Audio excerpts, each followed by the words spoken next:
I'm gonna have to mute this because they have a copyrighted music playing in the background. So forgive me if you don't hear anything until I'm able to turn it up. We're live here for the final press conference, Fight Week press conference for, of course, Katie Taylor versus Amanda Serrano 3, the all-women's card that's going to be on Netflix this Friday night. And let me tell you, each and every one of the fights on this card has some significance to it. That's Ellie Scottney, former Matchroom fighter. That's Shanika Johnson right next to her, Australian fighter. So anyway, we got a lot to talk about. I haven't done a stream in God knows how long. So I'm expecting it's going to take a while for people to start trickling in. Let's see here. I got some interesting topics that we're going to discuss today. But let's go watch the press conference first. After this music mutes. Supermate world champion. Not that long ago, she made her MMA debut under the... Yeah, see, I got to mute that. Turn it up some. Hopefully YouTube don't pick it up. For a moment, we thought we lost the silent assassin, Savannah Marshall, but she is back. Yeah, I forgot Savannah was on this card. Remember, her only loss is to Clarissa Shields in a highly anticipated built-up fight. See, we got to mute that. But I've been really impressed with what MVP has been able to do with this card. I watched the media workout yesterday, and I loved the presentation. Like, I don't know where they were.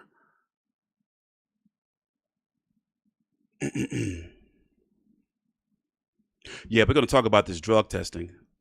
But I have to keep this on mute because of the music that they're playing. USA, so once all the fighters finish making their entrances, we're going to turn it up and listen to the press conference.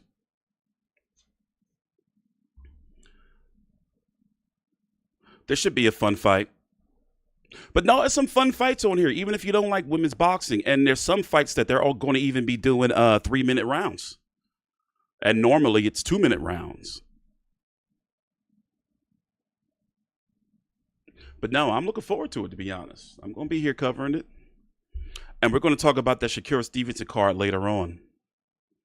They had their media workout today. Tomorrow's their press conference. Shakira Stevenson, Edgar Berlanga, Hamza Shiraz, William Zepeda, David Morrell, Sabril Matias on that joint. Not selling well. She played the role of Artesha in the smash hit Money Heist. Yes, she's multi-talented. What are we talking about? So once again, I have to keep it muted because they're playing copyrighted music in the background. So once they get to the fighters actually like talking, then I'm gonna turn up the volume again. Man, that Eddie Reynoso camp, man, is looking real bad. Whether you work with Eddie Reynoso at the time or previously or at, like, all those fighters keep failing drug tests. You know? Like, not a good look. Not a good look at all. You don't want that surrounding your camp. But then again, I am one of them people that believe, not everybody, but a significant portion of boxers are on banned substances. Not actual steroids, but performance-enhancing drugs, or let's just say banned substances. Some of them just be stupid and get caught because they, you know, don't cycle off right. That's what I think happened with Ryan Garcia. Let's see, they're still playing. Finally going to be active, finally fighting on big stages. But you know what I noticed, though? Did you notice, like, we're getting significant and you can say big fights, but boxing just don't, like, move like it used to. I don't know how to describe it. I don't know how to describe it. You know, like, we're getting good fights, but they don't feel like big mega events like they used to. Remember, Alicia Baumgartner had those juice allegations. That's her right there. I remember Adrian Broner went on that rant about her. That was pretty wild. For those who don't know, he said some pretty rough things about Alicia Baumgartner.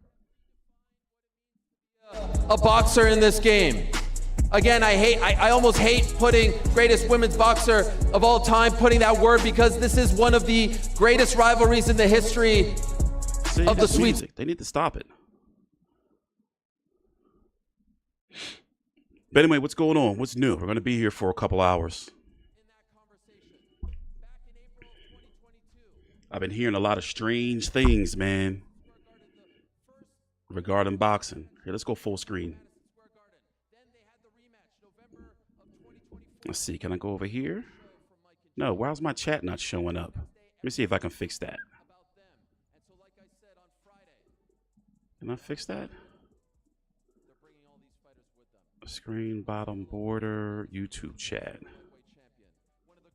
All right, let's see if I can fix that.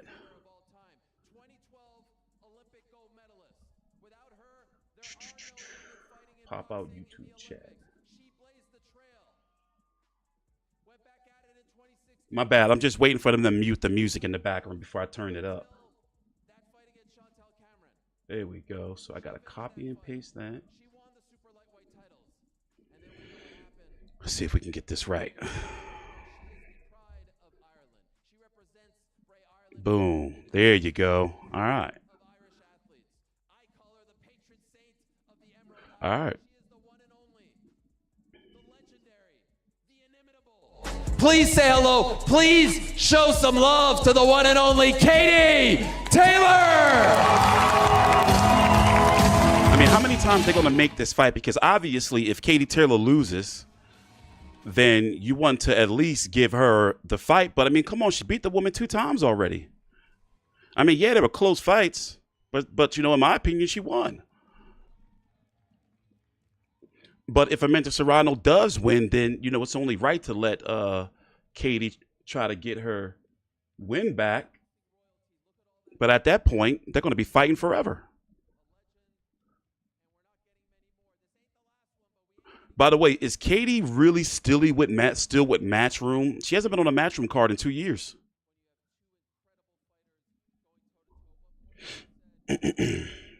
Seven.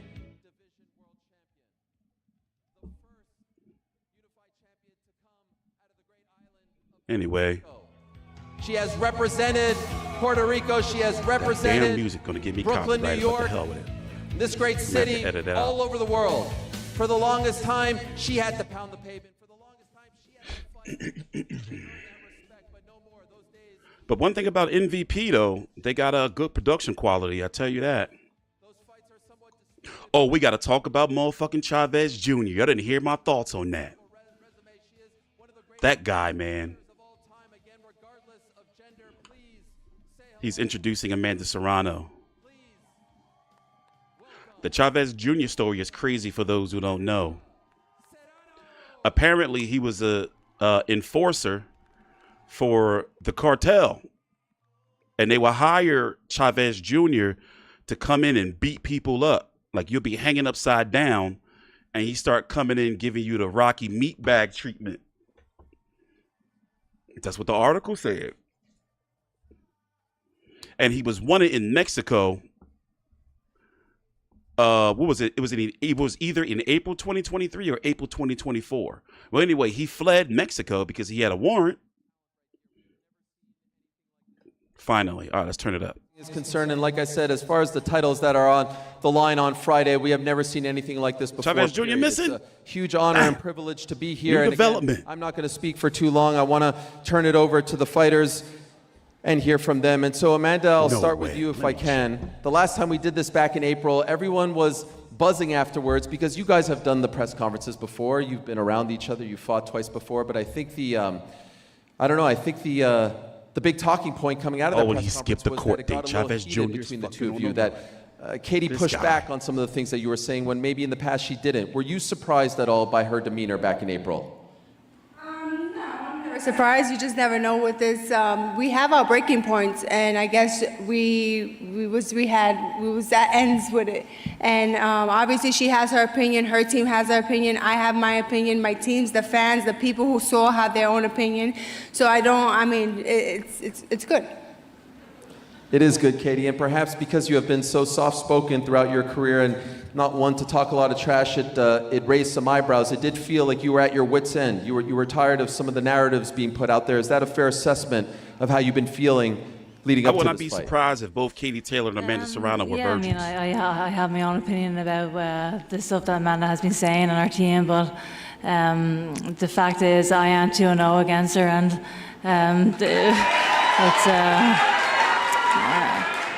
Katie always sound out of opinions are breath. opinions, but facts are facts, and you can't get away from those facts. And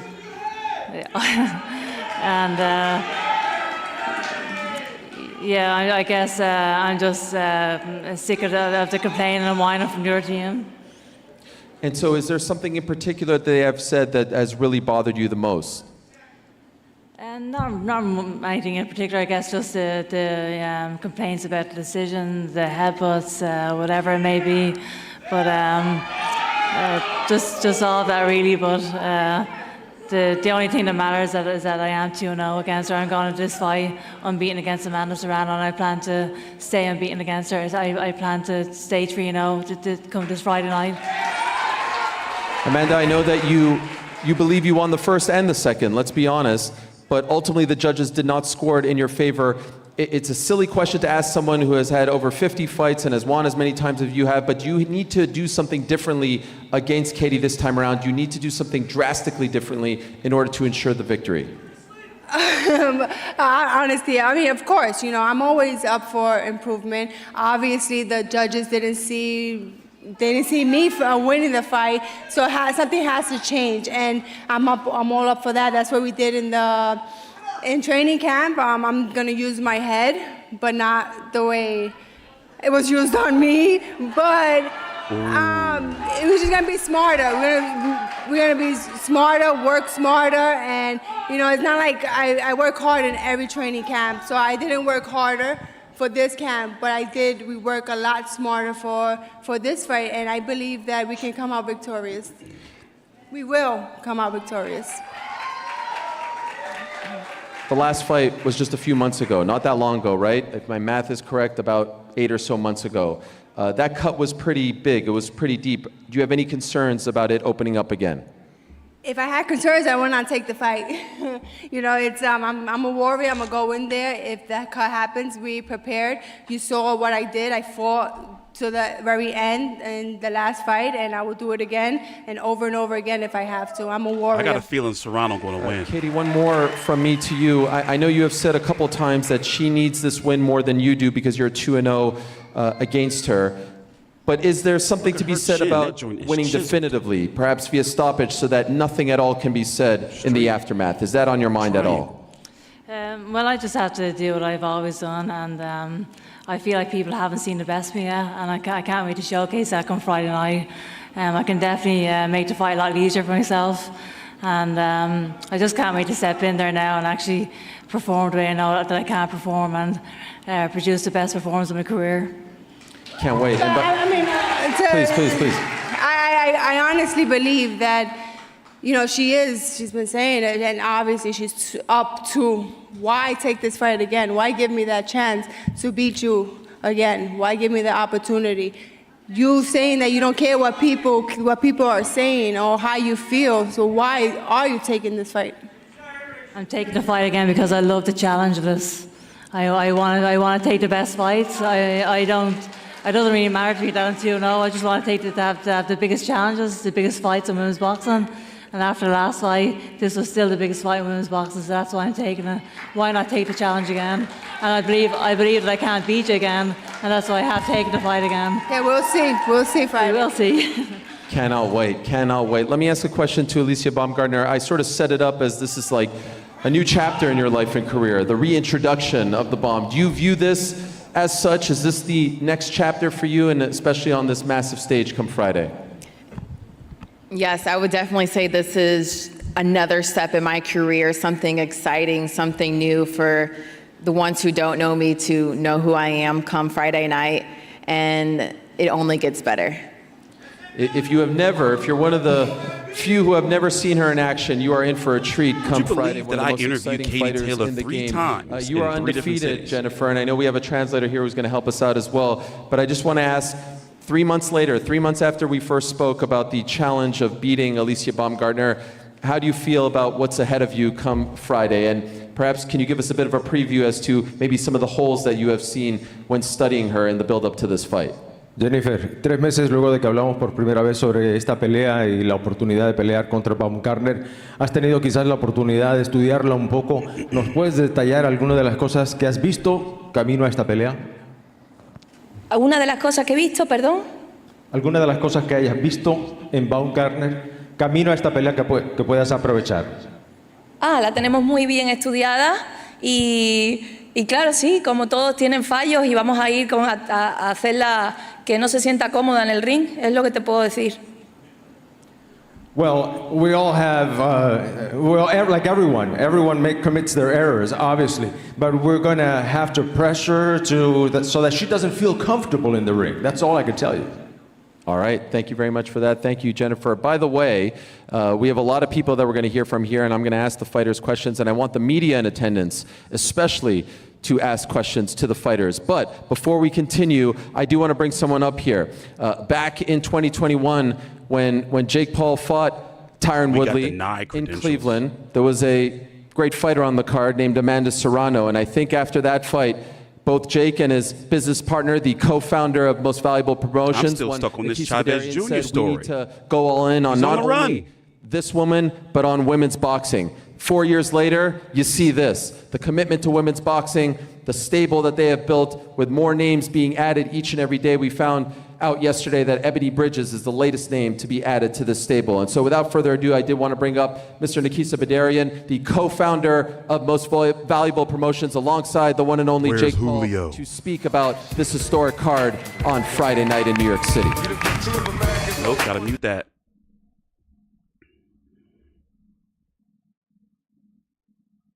Did y'all hear me? Chavez Jr. on the run. I can't believe it. We're on the cusp of one of the greatest trilogies in the history of sports. The Independent, a UK publication, put out an article today, and it said the importance of this rivalry is the same as Messi versus Ronaldo. The final chapter of Katie Taylor versus Amanda Serrano. Don't he look like he's really good with knives? Of the most stacked boxing card of the year, with a collection of top pound-for-pound fighters on this stage like the sport has never seen before. 2 unified championships, 3 undisputed championships in one night, 21 world titles on the line, all from right here in New York City, from this iconic venue, Madison Square Garden, live globally on Netflix for over 300 million subscribers for free. Thank you, Netflix. Bella, Brandon, Gabe, Travis, Ted, Vicky, Liz, Jean, Claire, Tammy, Julie, Crisilda, the list goes on and on of the many amazing women and men we work with at Netflix. MVP appreciates you. The women on this stage appreciate you. And we hope this is the first of many women's boxing events we do together. You ever see Serrano? To our partners at MSG, thank you, Jim Jolin, Joel, Sal, Joanne, Larry, and the entire organization for believing in women's boxing from day one. We made history together in 2022, and we called you 6 months ago, Jake and I, and we said, we have an idea. We want to do another event with Katie and Amanda, but we want to make it an all-women's card. And you said, absolutely, let's make history. And here we are 3 years later with the trilogy, with double the ticket sales revenue of the first one. When people say women can't sell, when people say women can't fight, listen to Amanda Serrano. Women can sell, women can fight.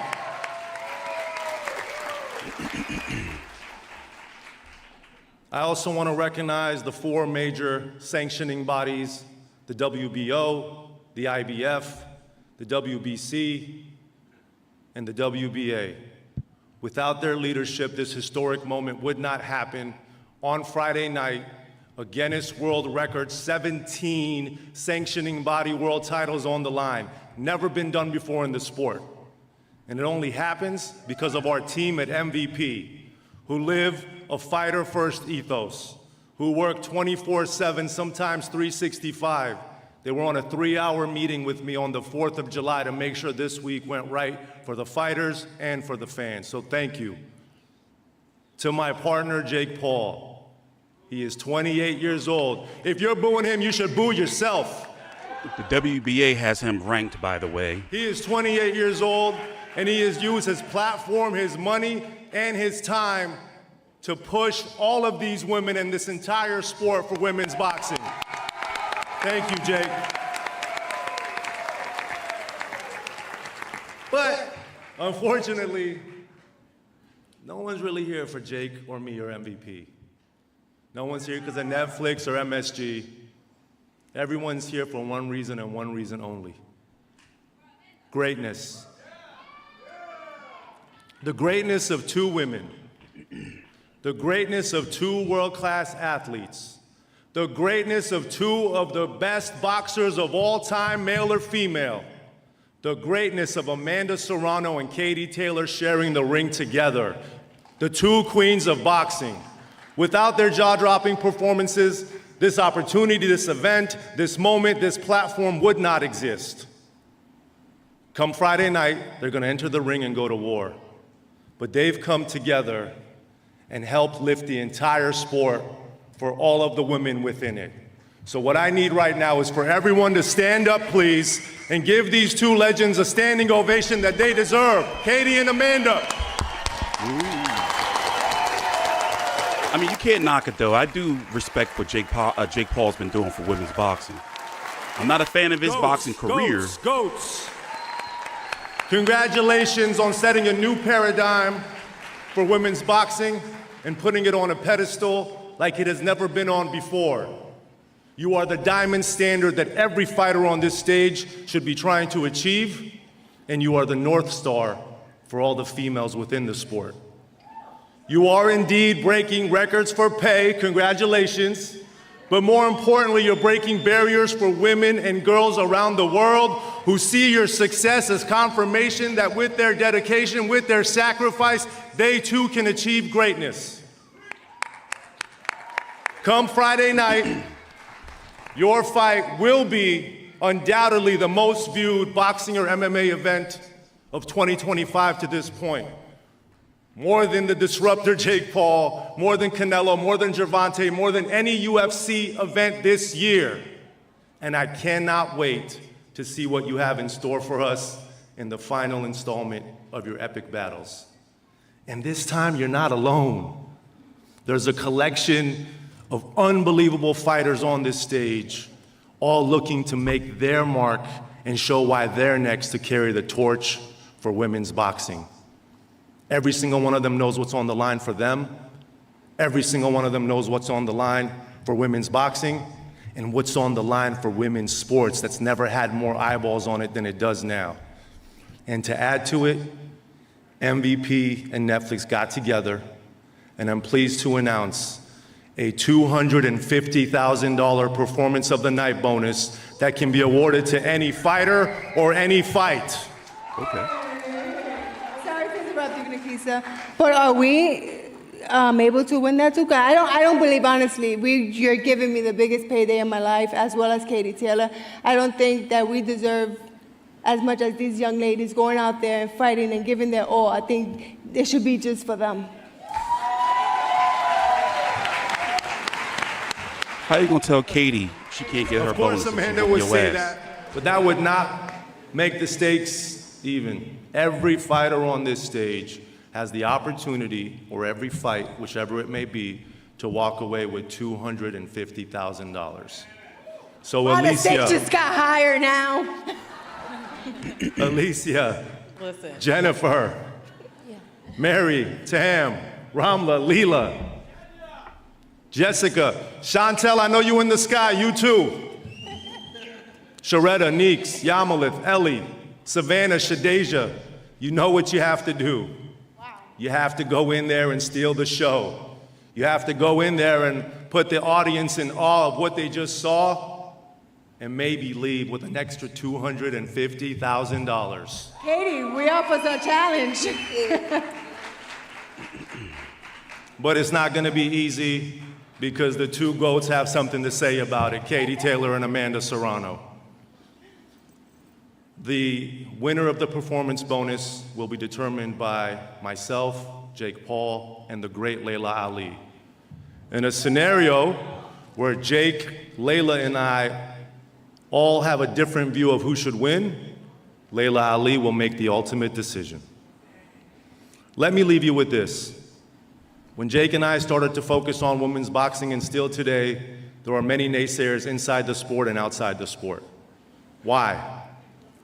Is it because the women throw less punches than the men? No, they actually throw even more punches with shorter rounds. Is it because women's boxing is less exciting? Absolutely not. The level of activity leads to much more entertaining fights.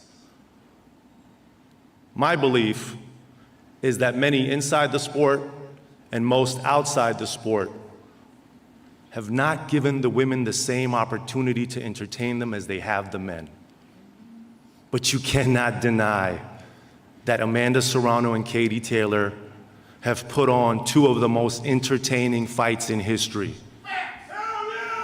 And you cannot deny that Katie Taylor and Amanda Serrano have given us two of the greatest fights, male or female, ever. And come this Friday night, right here at the Mecca of boxing, they're gonna get into that ring and go toe-to-toe for every second of every minute of every round. And once again put on a jaw-dropping performance that will stop the world and have everyone tweeting about what they just witnessed. The only difference is there's 14 other badass killers on this stage coming to do exactly the same thing. So do yourself a favor. Plan to be in front of your screen, your TV, your computer, your phone this Friday night.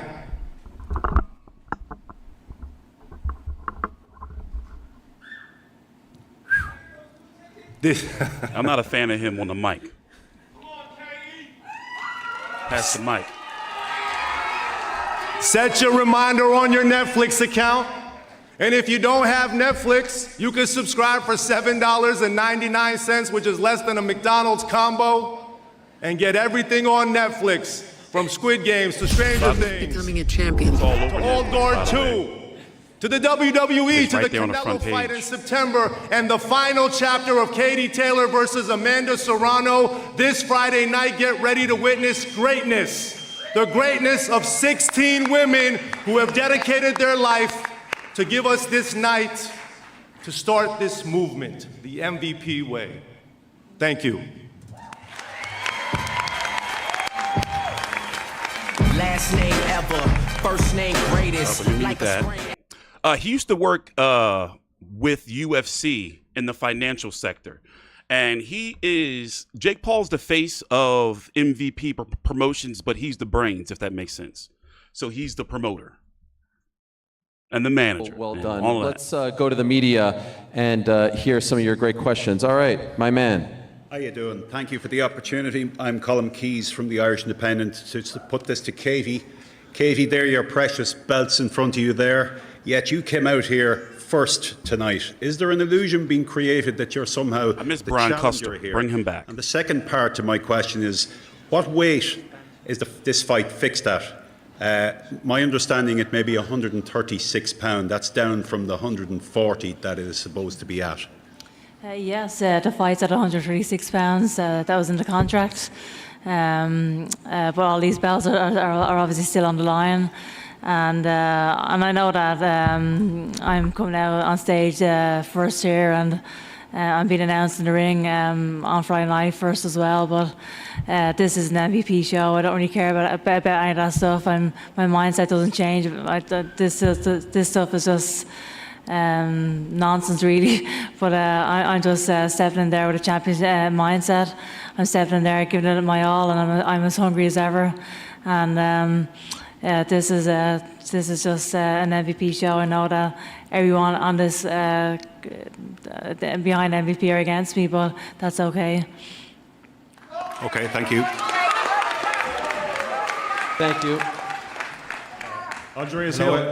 Hello, everybody. Ricardo Torres from Telemundo. Amanda. One second. Let's go to Andreas first and then you. Andreas Hale, ESPN. This question is for Katie and Amanda. Listen, we've heard that this is going to be the final chapter, but Amanda, if you do win, do you think there's a possibility of a fourth fight? I don't think so. I don't think so. I'm kind of tired of Katie Taylor. You know, we have great moments together. We have great fights together. But hey, 2 is better than 1, right? She'll have 2 and I'll have 1, so she can live with that. Katie, same question to you. If something happens and you do lose this fight, would you want to fight her again, or are you done with this afterwards? Well, I'm taking the 3rd fight, so I don't. If she wants a 4th fight, I'll take it as well. Of course, he's paying good money. But we'll see what happens. Let's just focus on Friday night first. One last question is for Alicia Baumgartner. Alicia, when you got announced to be signed MVP, you were put in the co-main event of this fight. There's pressure because, yeah, there's the 250,000, but millions of people are going to be tuning in to see you perform, as MVP has kind of set you up to be the future of MVP. Do you feel the pressure that comes with performing on Friday night? No, I don't feel the pressure. This is just another opportunity, just at another bigger stage that I've been on. And this time, the world gets to see worldwide. And I just have to address, when she said to make me uncomfortable, baby, I breed in uncomfortable places. And this brick weighs 250 pounds. So tell her that in Spanish. Yeah. Thank you. Okay, my man. All right, Ricardo Torres from Telemundo. Amanda, 2 days to go. Give me a sense of how you feel mentally, physically for this 3rd fight. Ready. Yo soy lista. I want to get it over with. I want to put those gloves on and go at it once again. It's an honor to share the ring with Katie Taylor, and you guys are going to be witnessing greatness in that ring come July 11th. All right, all the Latin community, all the Boricuas are going to be watching. Do you have a message for them? Claro que sí, ve. Yo voy con todo menos miedo, como siempre, mi gente. Te quiero mucho y te veo ahí. Thank you. I did want to ask Savannah Marshall a quick question because it has been 2 long years since your last boxing match. And I heard you do an interview with Steve Bunce earlier in the week where you said that because of your foray into MMA, when you got back into boxing training, you kind of had to relearn a few things because the MMA training changed things up, right? The stances and whatnot. Can you tell us about your confidence heading into Friday night? Because 2 years is a long time for a fighter like you to be away. Yeah, definitely. It's a very, very long time. But it's not like I've had 2 years sat on the couch. I've been in the gym. I've competed in MMA, so I've been active, I've been fit. And yeah, it was hard coming back to boxing. You know yourself, the stance, everything's different. But look, I've boxed for a very long time, so muscle memory soon kicked in and I'm where I need to be. And for Shadeja, can I ask, I mean, obviously you had a great performance back in November, but I'm sure you would agree she is the most accomplished opponent that you have faced thus far. Do you agree with that statement? And if so, what do you think needs to be done in order to beat her? I'm expecting the best Savannah Marshall ever. She's a former undisputed world champion, and that's what we've trained for.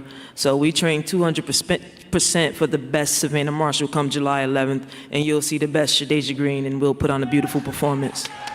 Can't wait for that. Let's go back to the media right over here. Hi, I'm Katie Cloutier. I'm from CBC Radio-Canada, Quebec, in Trois-Rivières. Ah, bonjour. Québec, Canada. Ça bonjour. Va? Yeah, oui.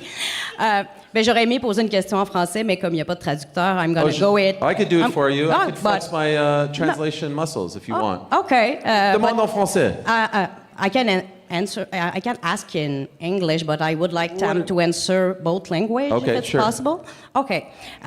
Good. So, Tam, first of all, how do you feel to be here tonight, to be part of this? And then the other question is, since your pro debut, you have fought under men's rule with 3 minutes round. When do you think you will She's fighting 3-minute rounds. no longer be the exception, but the norm? Okay, so I'll answer in English first, and then I'll answer in French. Listen, this is very exciting. A year ago, I was at the Olympic Games, and my heart was broken. And here I am today, sitting here with these great women, and I'm excited. Like, I definitely just have 2 fights, but I definitely have my place here. I've been boxing a long time, and I'm just really excited.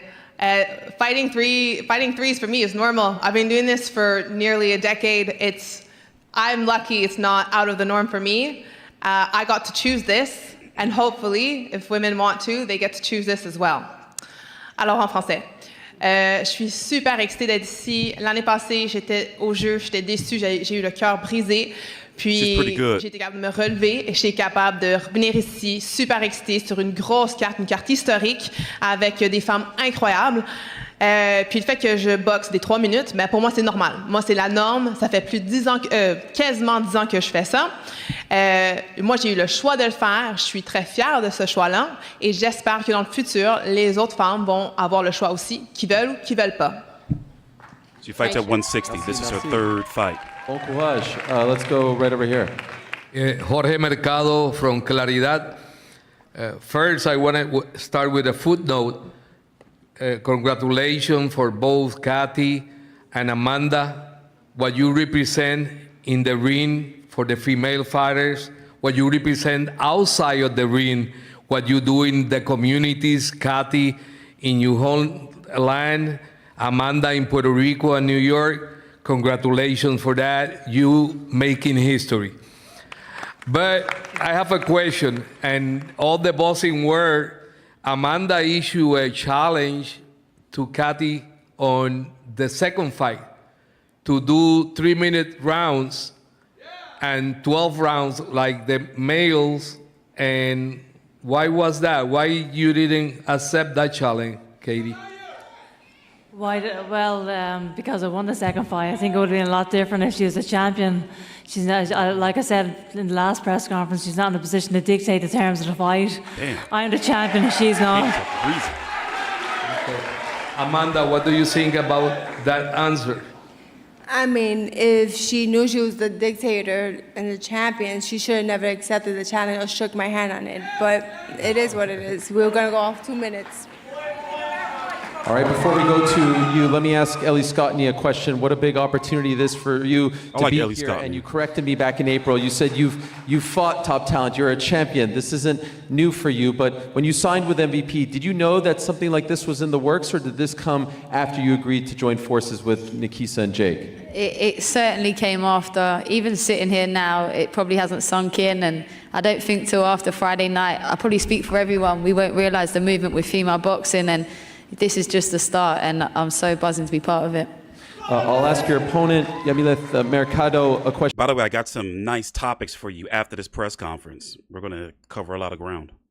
And what needs to be done to defeat her on Friday? Yamileth, tu rival tiene una marca perfecta, está invicta, se ha visto muy bien. ¿Qué tienes que hacer tú para ganarle el viernes por la noche? Yo he realizado una gran preparación, tengo más experiencia que ella en peleas, entonces no me intimida su récord perfecto, yo creo que se acaba esta noche. Well, all I can tell you, I have confidence in my preparation. I've got more experience than she has in fights, and so that doesn't intimidate me. That perfect record doesn't intimidate me, and that perfect record will end tonight. That is a lot of gold up there. We're not fighting tonight.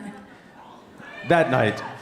That night. How do you say Friday in Spanish? El viernes. Yes, exactly. Okay, you go ahead. Daily Mail, question for Amanda Serrano. You fought Katie Taylor twice, and in your eyes, you believe you won both fights. Can you talk to me about how kind of demoralizing it was after that second fight to have given it your all and not come away with the result, and how you kind of mentally regrouped and rebuilt that confidence going into this trilogy, because you now sound like you have that mojo back? Yeah, no, losing is never fun, but you only lose if you feel like you lost, and I didn't feel like I lost. My team told me I didn't lose. They're proud of me, so I'm okay. Like Jake Paul says, you turn that L into a W, and that's what we're gonna do come Friday night. But you did lose a fight. You did lose.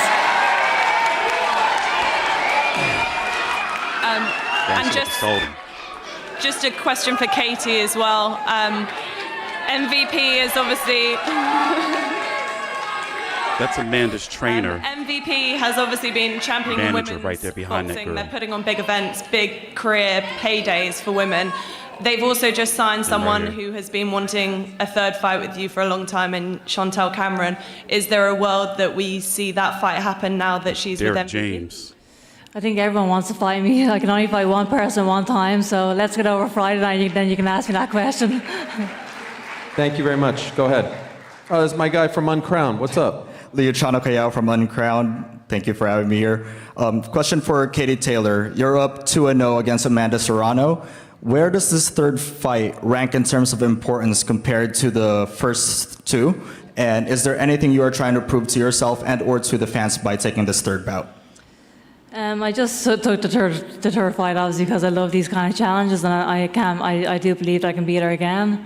In terms of the importance of this fight, I feel like even after the first fight, I didn't think I was going to get any bigger than that, but here we are. This fight is even bigger than the last two. And to be headlining such a huge card, to be headlining an all-female card is an absolute privilege. It's an amazing situation, and these are the kind of nights that I actually dreamt of as a kid, to be in this position, headlining a big show like this, headlining a show full of these amazing women behind me. This is an absolute privilege to be in this position, and I just thank God that I'm here, and I'm 2 days away from making history again. Thank you, Katie. And for Amanda, you're fighting at home at Madison Square Garden where this trilogy all began. What would it mean to you to finally get a win over Katie at the world's most famous arena? Well, it surely will be an amazing feeling. It's where everything came together, and yeah, to bring those belts right back over the bridge will be really cool. Thank you.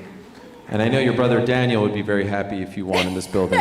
This is his famous, his favorite building. Just got some more. Wherever he may be. Can I ask a question to Sharetta? Sharetta, when we were here in April, you had another opponent that you were getting ready for, right? Dina Thorslund. Unfortunately, she cannot compete. She announced that she is pregnant. Congratulations to her. When you found out that it was going to be Shernika Johnson, what was your reaction? I'm about to beat her up too and get her belt. Oh.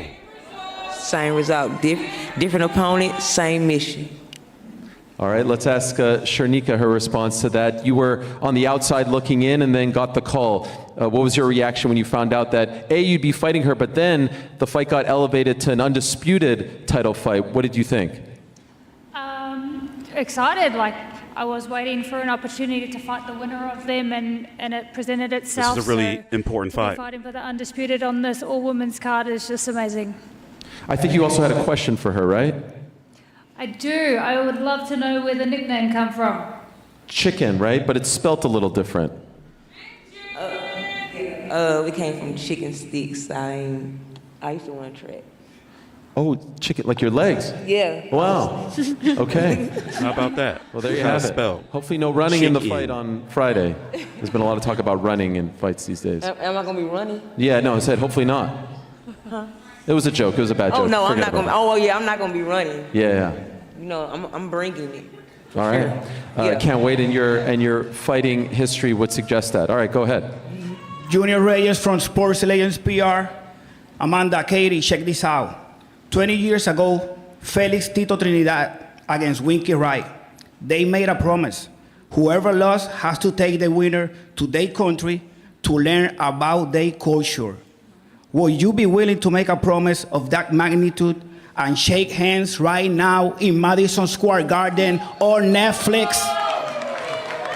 Listen, we can have dinner together and learn about each other's play. You know, I've learned a lot through Katie, to her family. Yeah, we're going to break down all the fights. Family, amazing team. Unless she wants to come learn some Spanish and eat some good food. We have good food in Puerto Rico. Absolutely. I'd love to go to Puerto Rico.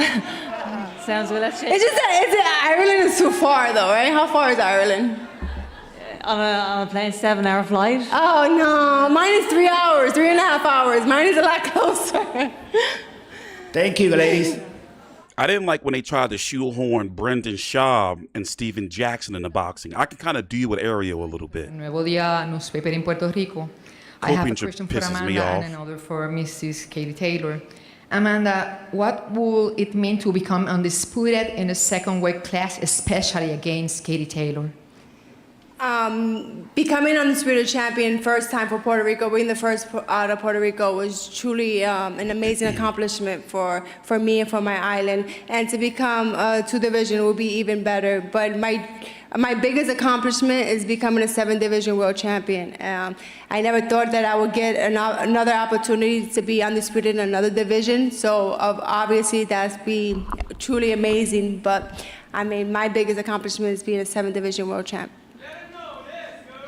For Katie, how does it feel to be closing this trilogy with Amanda Serrano at the Madison Square Garden? What makes this third fight different from the first two? I think just headlining another historic night is absolutely huge for both myself and Amanda. This is a history-making event. Like we said, we didn't think it was going to get any bigger after the first fight, but this is absolutely huge that the sport is in a position where we're headlining a top-quality all-female card. Like every single female fighter here is an outstanding fighter. We're going to see the best of women's boxing on Friday night. It's going to be live on Netflix for the whole world to see. This is a huge moment for women's sport. And so I think just being in this position for myself and Amanda is probably the biggest accomplishment of our lives. Thank you. Thank you very much. Wanted to ask a question to Jessica Camara. Obviously, there was some talk about Chantel's whereabouts, but she might have landed already. I was told it was around 6:45 or so. Were you at all nervous about how this was all going to play out? Because this is obviously such a big fight for you. I mean, all of that's out of my control, so I was just hoping, everything was good with her. But yeah, I heard she's on her way. Maybe she's here already, so I'm happy to hear that. What needs to be done to beat her on Friday? Chantel Cameron had a flight delay. What needs to be done to beat her on Friday? I mean, just apply pressure, make her uncomfortable, and just dig deep, make it a war. Thank you very much. Chantel Cameron is the only one that has a win over Katie Taylor. They were talking about accomplishments. Your list is pretty extensive. I went through it when we introduced you, but as far as a stage like this, an opportunity like this, your first fight with MVP, where does this rank for you, considering all the great things you've done so far in your young life? Wow. Remember she got brutally knocked out? You've put me on the spot now. She got better since. Talk about yourself. Be proud. Oh, I don't like talking about myself. I get a bit awkward. I think fighting on, first of all, I want to say alhamdulillah. She landed some big to be here. I'm so blessed to be fighting amongst all these incredible fighters here in a historic event such as this, live on Netflix at MSG. I fought here twice before, but this is the first time that I'll be competing in the main arena. So that's like legacy stuff, basically. I know I'm like so low on the undercard, but it's still, for me, it's like legacy stuff. So yeah, I think this is probably up there with the list of things that I've accomplished in my life. And I'm just so blessed. This was me. For your opponent, Leila, she's being very bashful. She has done a lot, and like she has said, she's fought here a couple times before. For you, are you trying to spoil this party? Yeah, she was one of the knockouts of the year last year. Come in here and say that you're not just here to be an opponent, you're here to steal the show from her.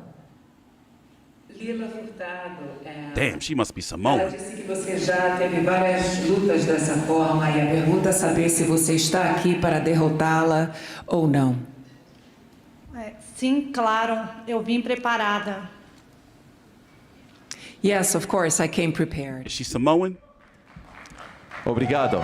Short and sweet, representing Brazil. And I'll ask Mary a question as well. Talk about stealing the show. Obviously, there's a lot invested in Tam, and she's talked about her journey, Olympics and whatnot.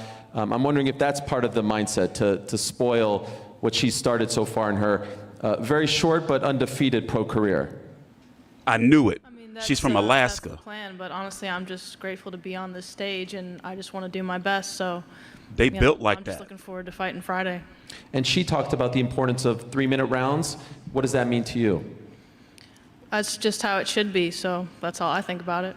They hunt seal for blubber up there. I think you can gather that the time for talking is over. I think most of these women are tired of me asking them questions, and all of you. Yes, Amanda, cold you agree with frozen that? fish. Well, you're the star of this show. Wait, I do have a question for Netflix. Okay. When is season 3 of Ginny and Correct, Georgia that coming moose. out? Anyone from Netflix want to get on the microphone? Anyone Is it from just Netflix? in general? All right, we'll put it out there. We'll go on Reddit, ask them. Maybe they'll do an AMA. Okay, someone gave you a thumbs up. There you go. It's coming out, apparently. Yeah, you run Netflix. Well, come Friday, these two women and all these women run Netflix. Again, 8 p.m. Eastern, 5 in the West, 1 a.m. in the UK. Prelims on MVP's YouTube channel, and of course Netflix's as well. But then the main card, no pay-per-view required. If you're a subscriber, you will get to watch it just like you did back in November when Jake Paul and Mike Tyson fought. And I can assure you, the hundreds of millions of people who watched that fight, I can assure you when they went to bed on Friday back in November, what was it, the 14th, 15th, they were all thinking about these two. And a lot of people have come up to me and said, wait, those two women, they're fighting on Friday as well? I'm in. Can't wait to see what the viewership numbers are. Can't wait to see how the world will stop once again when Katie Taylor and Amanda Serrano fight, and then when they get to know all these incredible fighters as well. We're going to bring back Nikisa Badarian. We're going to call up Mr. Jake Paul to the stage as well. He is going to face off the fighters. We'll say goodbye to the fighters. They'll line up, and then we'll get one final face-off, if you guys don't mind standing up. All right, so let's look at these. Let's go full screen so we can look at these ladies' beautiful outfits. Right here at the theater at 6 p.m. Eastern time. We're going to check out their sneakers and outfits and who the designers are. Netflix as well. Massive deal. That's the ceremonial weigh-ins tomorrow at 6 p.m. Unfortunately, I got to mute that because it's copyrighted music. But yeah, so we're going to talk about the card. So it's going to be on Friday. Let's see here. And once you open up Netflix, I mean, let me open it up. It comes right up. They've been promoting this fight on Netflix. Oh, my bad. What is that? That's not Netflix. Netflix. Oh, my bad. What is that? Oh, my bad. Hold on. Got to turn my VPN off. They might put me in. There we go. There we go. So, yeah, as soon as you open up Netflix, it's right there.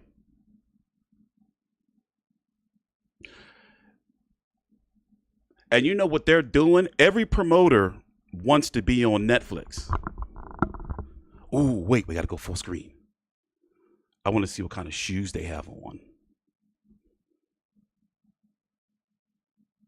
So I'm going to be here covering all these cards. All these fights. There are a couple of 3-minute round fights on here. And each one of these fights is meaningful in some type of way. I may not like Jake Paul's boxing career and how he's being pushed through. By the way, if you don't know, Jake Paul is now ranked by the WBA. He can fight for a title. But I do admire and love what he's doing with women's boxing. And also, he used to be a real piece of shit on YouTube. I'm talking about like the early YouTube days. So it seems as though he's matured a lot. He still got to run it back with Tommy Fury, though. I can't believe, that's just like a thing out there that he didn't do yet. Come on, get these ladies out here. So, yeah, I think that Serrano's going to pull it off. Serrano's saying that this is the last one, win or lose. This is the last time she's fighting her. Katie Taylor's saying, yeah, I'll fight her. Katie Taylor and Amanda Serrano both shook on 3-minute rounds. Yeah, you could tell she's Samoan. She be hunting shit. These some big women. Look at those guns. They be carving up. What's the show that come on Nat Geo? Something Alaska, Surviving in the Wilderness. What's that? I forgot what it was called. I used to watch it every year. Like they go out and catch whales and seals. And like moose, and you gotta hang the moose meat up in like the tree. So she's from Alaska. I was like, she either Samoan or she what do they call them up there? Indigenous or something. I don't know. And this girl right here, Tam, she's a highly touted prospect. She's 2-0. It's Ramla Ali. For those who don't know, if you don't remember, Ramla Ali got her ass knocked. She got splattered on the canvas a couple of fights ago, but she's gotten better since. Here, I'll show you again.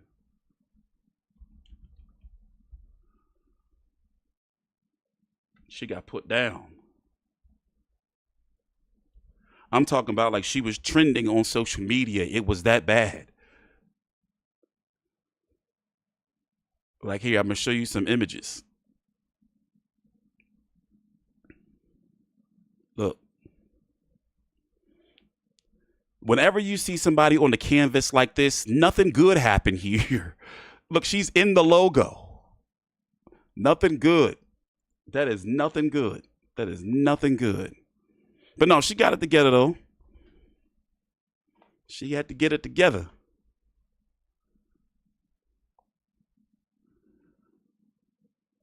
And you don't see knockouts like that in women's boxing. At all. Damn, look at those legs. I mean, look at those jeans.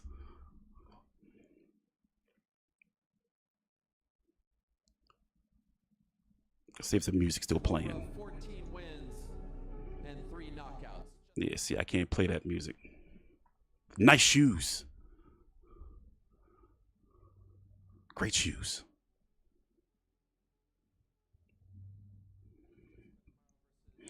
You know that weigh-in is going to be fire. I'm telling you right now, watch out for Shanika Johnson. She gonna come out at that weigh-in in some shit. I'm telling you.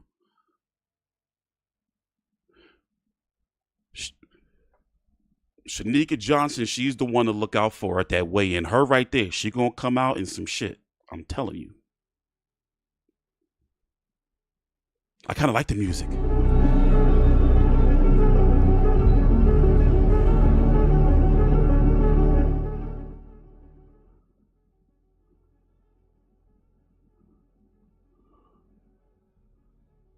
I'm telling you, that weigh-in is going to be a smoke show.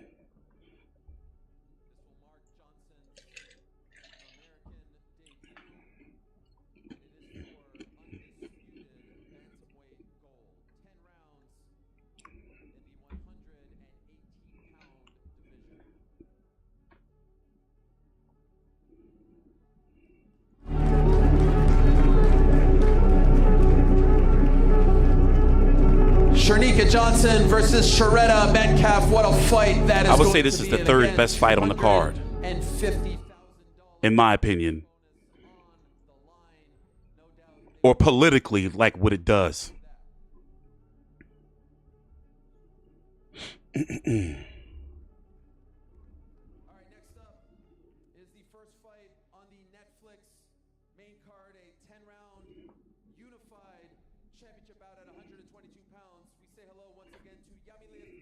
Mercado and Ellie Scottney. I like Ellie Scottney. I'm surprised that Matchroom let her go. She was a Matchroom fighter. But Matchroom never did women's events like this.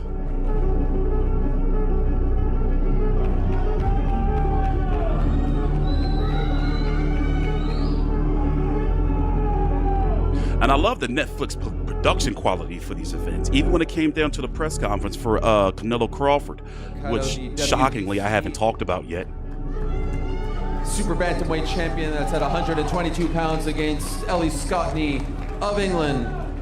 MVP's unified. Another very good fight. Champion. Now, this fight right here could headline its own little small event. Thank you very much, ladies. Yeah, it's an all-female card. The next fight is a 10-round women's super. But don't get it twisted. You got some bangers. Championship fight at 168 pounds. Once again, say hello to Shadeja Green and Savannah Marshall. This is going to be a fun one. Second best, most meaningful fight on the card to me, in my opinion. Savannah Marshall only lost to Clarissa Shields. Shadeja Green to Franchon Cruz DeZern. Over or under, Clarissa Shields going to say some hating ass shit or tweet some hating ass shit IBF and Ring Magazine before the night is over. Champion. And Green, of course, before the fight night is over. Super middleweight champion representing the Garden State. She got a fight coming up in a couple of weeks and nobody talking about it.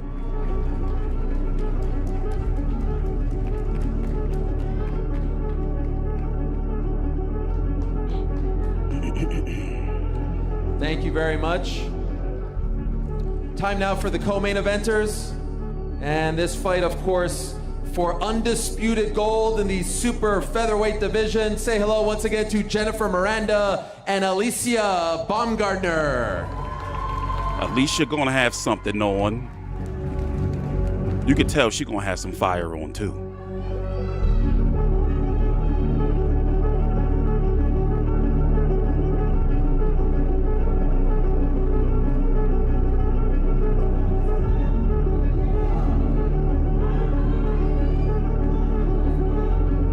Alicia 15-1 with 7 knockouts. Miranda 12-0 with 1 knockout for undisputed gold co-main event in the super featherweight division. What a fight.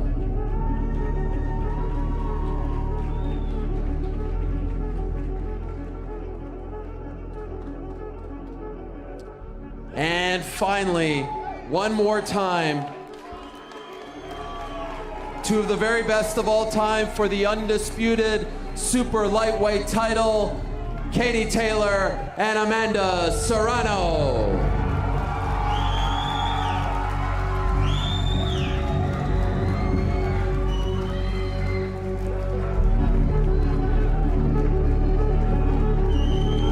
There's a catch weight of 136 for Katie's 140-pound titles. Amanda Serrano won a 3-minute round, but Katie said no. And remember, Katie Taylor was getting her ass beat. In my opinion, she won the fights, but she was barely surviving out there. She almost got dropped a couple of times. But she ain't no punk, though. She gonna go out there and fight.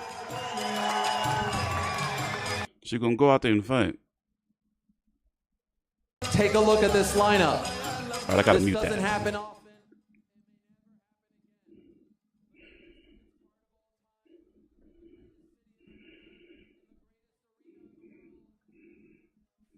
Damn.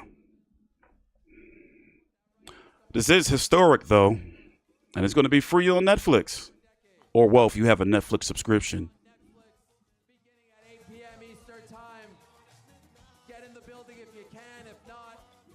And all that gold. They're going to steal the show, and the sporting world will be talking about this Saturday morning. Once again, it's Taylor Serrano 3, the greatest trilogy in women's boxing history, and the culmination So yeah, we're going to be here tomorrow for the weigh-in. We can't miss that. I bet all the girls are going to have amazing hair. Can't miss the weigh-in.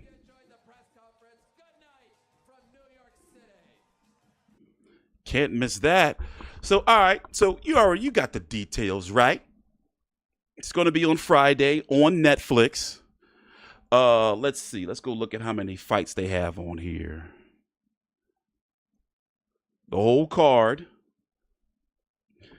Tam Thibault versus Mary Casamassa. That's Tam is the tall one. That's her right here. The tall one. And she's fighting the Alaskan chick, the husky one. She's 6-0. This is going to be a good fight. Let's see. This is her right here, the Alaskan chick. Oh, no, it says Pittsburgh. Well, I thought she said Alaska. Well, either way, going to be a fun fight. Ramla Ali versus Layla Furtado. Wait a minute. How come this name sounds familiar? Oh, I must have seen her fight. I've seen her fight somewhere. Okay. Shanika Johnson versus Sharetta Metcalf. I watched when Sharetta Metcalf. I watched the fight live when she won the belt against Mayo Yoshida in the in their second fight. I watched this, and her punches, like she pushes them out too slow. I'm kind of leaning towards Shanika in this, to be honest. But let me tell you, I'm gonna tell you again. When it comes to her weigh-in tomorrow, viewer discretion may be advised. Like, she be rocking out. In fact, I'll give you, I don't know, I don't want YouTube messing with me. I was going to show you a little clip. You got Savannah Marshall. She's back. She was over in PFL for some time. This is her first fight in 2 years when she beat a friend Sean Cruz DeZern. Before that, she had lost to Clarissa Shields, where Clarissa Shields pretty much outclassed her. She's taking on Shadaza Green. Shadaza Green's only loss is to friend Sean Cruz DeZern.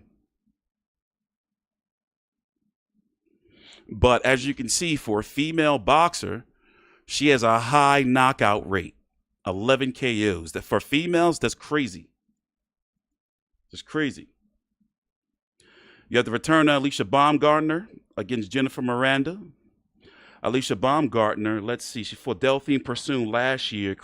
This is the fight where she failed the drug test. Or she had drug testing something. Like, what was it again? There was an adverse finding, and then like she was putting out paperwork, but people couldn't confirm what it was. Something going on here that was kind of shady. And I'm guessing this is why this Delphine Persoon fight was a no contest. I don't remember the details. I did a video. I remember I did a detailed video on this, and it was something real shady around here regarding PEDs with Alicia Baumgartner. But anyway, she's taking on Jennifer Miranda. I don't think I've ever seen her fight before. She's from Spain, 12-0, 1 KO. Yeah, I've never seen her fight before. And let's see, Ellie Scottney, she had just won her belt 2 fights ago on Matchroom. She's been Matchroom signed her, she had her pro debut with Matchroom. They had a press conference when they signed her and everything. I'm surprised that Eddie Hearn let her go. And she's got 3 belts. But, you can't pass up the type of money that Jake Paul has been throwing around. And MVP. And then, of course, there's Katie Taylor and Amanda Serrano. Katie Taylor, 24-1 with 6 KOs. Only loss was to Chantel Cameron. Chantel Cameron was supposed to be there tonight, but plane delay. But she's going to be fighting this weekend. And who is she fighting? Jessica Camara. Okay. I don't know which one this is. If she was there, I know she was there, but I don't know which one this is to show her on the stage. And Amanda Serrano, let's see here. First fight with Katie Taylor was in 2022. I remember that. Did I have somebody here? I don't remember. Pretty lackluster opponents right here between Sarah Mahfoud, Erica Hernandez, Heather Hardy, Danella Ramos, Stevie Morgan, but then she fought Katie Taylor on the Mike Tyson Jake Paul undercard. And now she's fighting her again. That's all I really want to say about that card. I did get a chance to watch the media workout earlier for the Edgar Berlanga, Hamza Shiraz, and Shakur Stevenson, William Cepeda. In fact, let me go pull that clip up real quick, because I want to show y'all something. By the way, we got to talk about this. Did you know that Julio Cesar Chavez Jr. is missing? So he was arrested by ICE.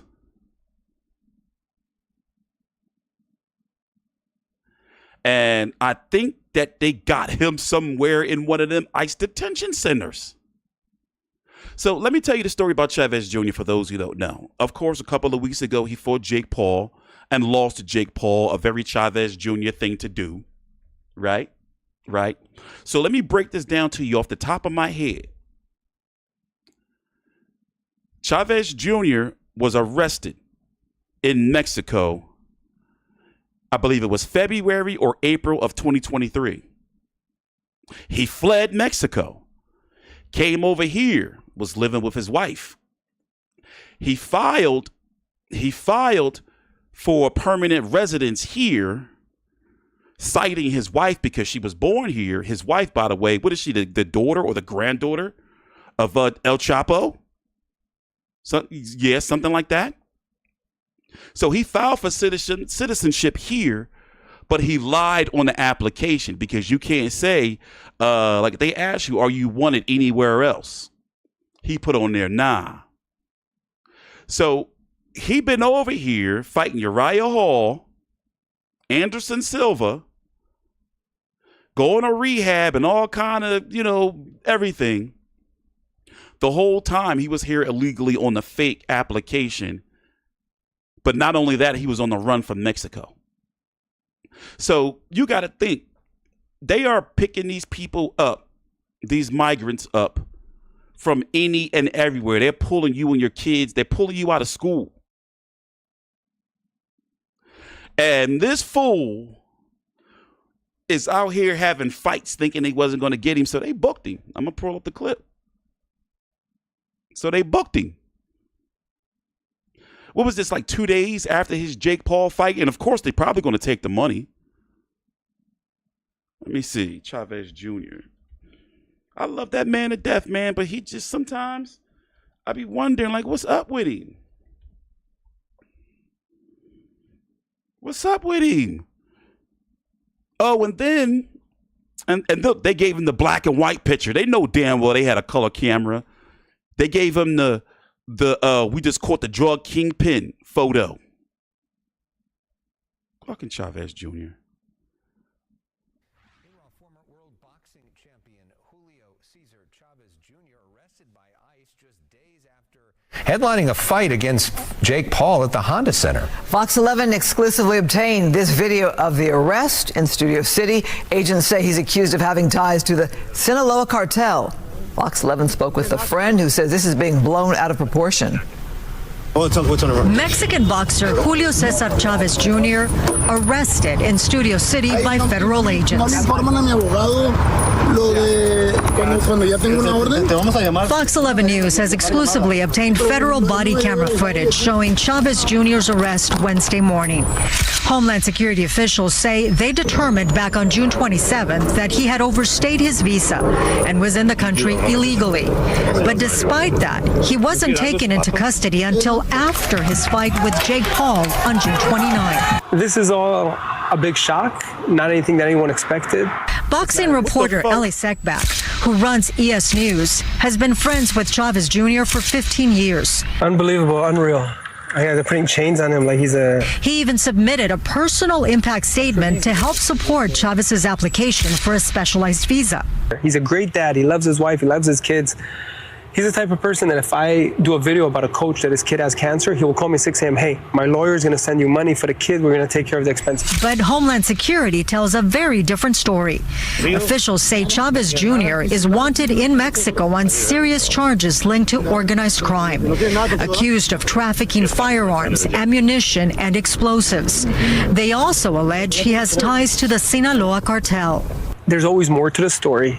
The headline doesn't always reflect the content. They're saying he's got a connection to the cartel. I think they're making a mistake here. I think the mountain will lead to a molehill, as they say, because I know him and I've known him. He's not a street kid. He's not a gangster. He's not a person. It's not in his character, any of this.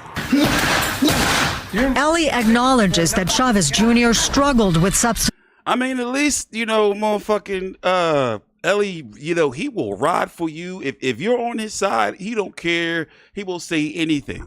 He will say anything. He will ride hard for you. But nah, to be very honest, it's Chavez Jr. I believe all that shit they say he did. There's one story floating around out there. Let me see if I can find a story where they were saying that that when the cartel was trying to dole out punishment, that they would hang people upside down. And then Chavez Jr. would come in and start body beating you. It's not funny, bro. I'm just saying. They was using him. Can you imagine that goofy motherfucker? Like, you owe the cartel some money, or you thinking they're going to cut your dick off and shove it in your mouth. They do shit like that down there. And then Chavez Jr. walk in there, start coming in and body beat you. Let me see. Chavez Jr. enforcer. But you never know, man. You never know, man, this guy. Let's see here. Where's that story at? I think it's on my page. Following multiple fraudulent statements on his application to become a lawful permanent resident. He was determined to be in the country illegally and removable on June the 27th. The department said they waited till after his fight. It was like, yeah, you got to go, and we're going to seize your assets. Bruh. Active warrant in Mexico for involved in organized crime. So now they saying he missing. Like he's in one of those, what do they call it? The alligator, Alcatraz, some shit. Look at him. I'm trying to find that story where they said he was body beating people. Oh, here we are. According to information gathered from tapped phone calls between December 2021 and June 2022, he was reportedly directed by El Nini, is that how you pronounce it, to beat up captured rival members. The rivals were tied up and hung from the ceiling for Chavez to beat as if they were a punching bag. So he was doing the Rocky shit. Like, he was going in there beating up the beef, hanging upside down. I'd be pissed if Chavez, being hung upside down by the cartel, fucking Chavez Jr. come and start beating me. Back in December 2024, Chavez Jr.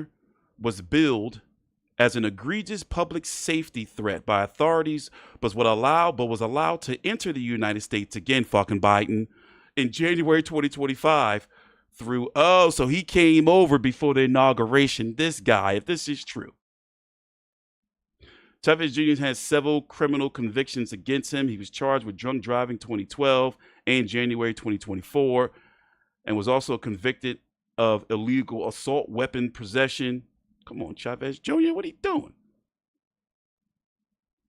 Chavez Jr.'s arrest took place in Studio City, Los Angeles, high-end neighborhood that's mainly home to celebrities. And now they're saying he's out there missing. So ICE came and scooped him up. No, they didn't say if he had gloves on or not. So ICE came and scooped him up, and now nobody don't know where he at. Now, if that doesn't sound very Chavez Jr. to you, it does to me. I mean, for crying out loud. Remember when he had lost to Danny Jacobs? Or I forgot how that fight went. And he had Mickey Rourke with him, and they were throwing like chicken bones and everything at him. And they had they had the whole like a ring card number like over them to shield them from debris that the fans were throwing at him. But no matter what, man, you still be, it's something about this guy. He just has a special place in my heart. Like, I be trying to quit him and give up on him. Even after that performance against Jake Paul, I'm talking about something. I was in here stressing. I was like, come on, Chavez, that's why you keep doing this to me. I was getting all upset at my girl, everything. I was irritable. But yet, I said I was going to never watch him or cover him again, and here I am. I just can't give up on the man. Anyway, what's going on? Let me see what's going on with this. With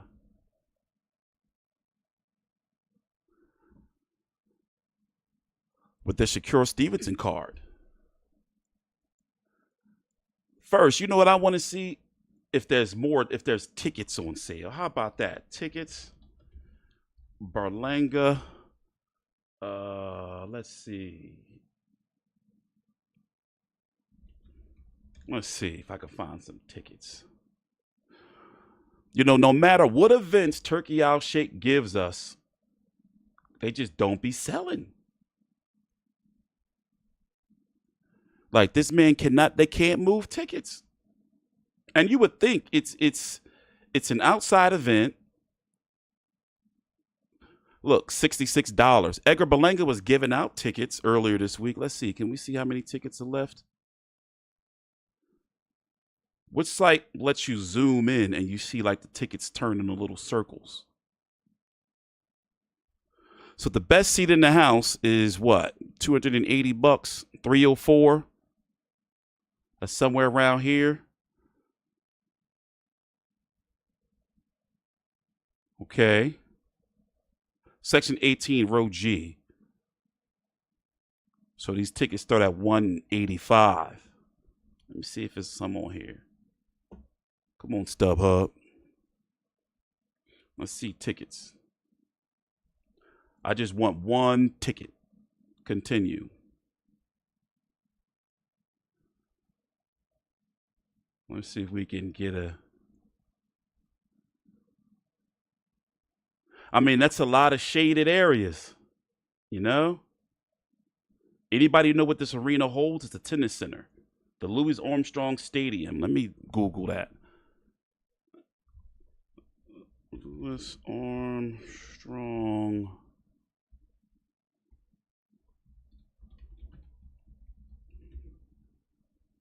Let's see here. How many does it seat? It seats 14,000. So that's for a tennis event. So I can imagine probably this is the stage. So all of this and all this is going to be cut off, I'm guessing. And you got some, because this is the stage. This is the backstage area right here they're going to use. So this is all the tickets that they're selling. And I'm guessing the people who are going to be up here are going to be in the nosebleeds looking down. And it seats 14,000 for a tennis event. So which means that for a boxing event, you know, you're getting more floor seats, but then you don't have these seats.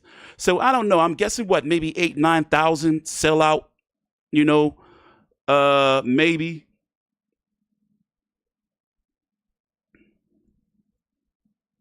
Maybe. Wait a minute. This says the row. So you got to buy the whole row? This is even worse. So if you see right here, it says one single ticket, $93. But you can buy the whole row for $600. What? I've never seen. Actually, I did see that for some events where they'll make you buy like 3 seats at a time or 2. I don't know, man. This is not. Look, $87, $69, $57.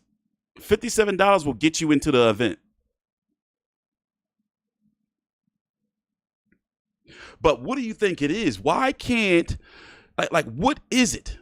You know, you got Shakur Stevenson. He's from Newark. You know, you can say the New York area. You got a Puerto Rican in Edgar Berlanga in New York. Let me pull up the card. You know, you got Ring Magazine spending all this money. You got the promotion on social media everywhere. But why can't they move no tickets? Why can't they move tickets? By the way, here's the card. And oh my gosh, I forgot this card is pay-per-view. Oh Lord, I don't want to pay for that. This card is pay-per-view. Did you hear me? This is pay-per-view. And then next week, Usyk versus Dubois is pay-per-view. We just had a pay-per-view 2 weeks ago.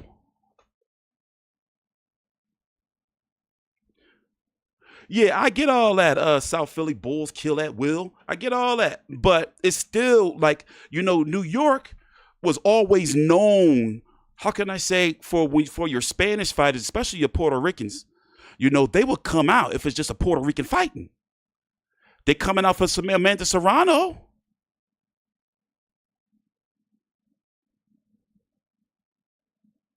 So you got 2 fights. Wait, am I correct? Let me check something here. Yeah, it's in New York. They got 2 fights in New York this weekend. So you mean to tell me he let Amanda Serrano beat him? So you got Shakur Stevenson, you know, fighter from Newark versus a Mexican, William Zepeda. Alberto Puello, I don't know what he is. What is he, Cuban? I know Sabril Matias is another Puerto Rican, right? He said, oh, he's a Dominican. That, you know, some people think that Dominicans and Puerto Ricans are the same, but they're not. So what I'm saying is you got a strong Hispanic presence on this card. You got David Morrell, Cuban, okay, whatever. You know, the guy he's fighting. Wait, what happened with him? Something happened with him that they didn't. Did he fail a drug test? I don't want to put that on him. I saw his name in something earlier.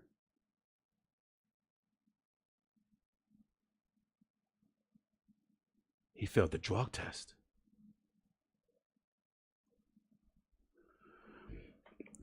Adverse findings jeopardizes Saturday's fight versus David Morrell. So David Morrell may not even fight this weekend. Remember, David Morrell's last fight was just in February against David Benavidez in a very good fight. Uh-oh. So what are they saying? He failed. Let's see what we can find. The result from an April 9, 2024 sample from Chavez was tested for clomiphene? What the hell is that? Let's go do a little Google. What the hell is clomiphene? Is this for real? Is a medication primarily used to treat infertility in women, but how does it work for men? Let's see, what is the drug used for? Hormone imbalance to make your ovaries produce eggs. Okay, let me do a deep Google search here to see. Let me pop this into some AI. Uses for men. Let's just do that. Is this the right drug?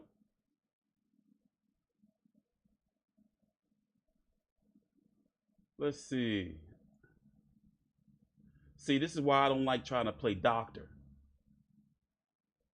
However, in men, it's often prescribed off-label to address specific health conditions mainly related to reproductive health and low testosterone. Oh. There you go. So, you know, if this was what he was using, it would have been for low testosterone. Now, it's from an April the 9th test. I'm guessing, what is he going to say? Tainted sample? As of now, the fight is still going on, but they don't know how it's going to play out. So the fight is still going to happen as of today. But we've seen this before to where we may find out, I don't know what. Tomorrow is the final press conference. Friday's the weigh-in. Because remember, this is on Saturday on DAZN. And the Amanda Serrano, Katie Taylor 3 fight is on Netflix on Friday night. So I don't think this fight's going to go on. I don't think this fight's going to go on.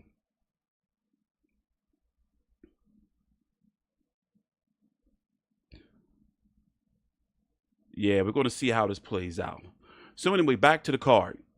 I just don't understand. Like, you know, I mean, okay. Let me say it this way. Matchroom and Top Rank, they don't have any real issues selling out fights in New York. Now, granted, putting it in a tennis stadium that seats 15,000, you have to suspect a portion of that's going to be tapered off or taped off because of you know, the entrance and the stage and everything. But let's say if they were supposed to sell 10,000 tickets, or you know, I mean, how can they not move tickets when you have Edgar Berlanga? He's supposed to be something the way he's been talking. I get it, Hamza Shiraz, he's not American. Okay, I get that part. Sabrina Matias is Puerto Rican, but, you know, he doesn't really have, how can I say? Sabrina Matias never really, yeah, he was a boogeyman, but he never really built a big name for himself. He was always a mid-carder on, like, Showtime events, you know? And I watched that tragic fight live on Top Rank when he fought Maxim Dadashev. That was, you know, that's still kind of haunting. And Shakur Stevenson, at this stage in Shakur Stevenson's career, he should be able to move some healthy tickets, but he can't be too mad at Mike Coppinger for telling the truth. It's like people were leaving your last two events, bro. And I get he's got the hand issues, but, you know, I mean, I can see a bit how this fight didn't really move tickets, but also I'm thinking like, dad, y'all selling tickets for $57 in the summer? You know, open air stadium, where's New York trying to party at? Like, you know, is it because people don't got no money? Like, I mean, I guess that's a thing too. But I just thought that this event would do much better. And then they're putting it on pay-per-view. This is going to flop. We're never going to hear official numbers about this pay-per-view. It's on pay-per-view. It's going to flop. I will be shocked if this pay-per-view does 60,000 pay-per-view buys. Yeah, Shakira does only sell in his hometown. That is a fact. Yeah, that is, yeah. You know, but also, you know, them ring events, But either way, regardless, all over the world, well, except for the UK, the ring events just hasn't been selling. You know, even the Terrence Crawford card, that was a good card, but they struggled to sell. You know, they didn't really start filling up until the last week. And of course, Saudi Arabia cards don't sell. You know what? Let me tell you the problem I have with those Saudi Arabia cards is that it's like a 12-hour flight, or it's a ridiculous flight from the East Coast to get to Saudi Arabia. That's always going to be a hard sell. You know, it's like 12 to 15, some old crazy type of hours to get there. You know, that's been like really my issue with that. You're going to make a prediction that Shakur misses weight? He ain't never missed weight before, has he? I don't think he ever has. Where you getting that from? Where's that coming from? Let me go to, let's see. Go to the Zone Boxing page.